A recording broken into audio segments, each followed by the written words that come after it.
The idea to delete all your comments on YouTube. So let's hop into the YouTube. After opening your YouTube, make sure you have signed into or logged into your correct YouTube account. So let's say if you're not on correct YouTube account, you need to tap on your profile, you need to tap on switch account, and from there you can switch your account. After changing your account, you need to tap on you here. Here you could see the list of you. From there, you need to go to the history and you need to tap on that, and it will take you to the page where you could watch all your search history, or you can manage all your history.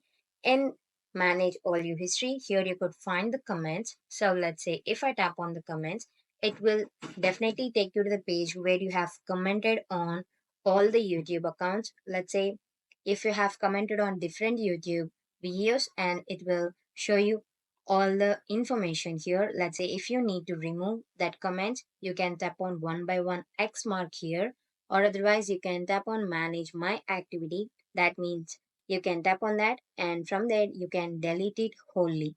This is how you delete all your YouTube comments. Thank you.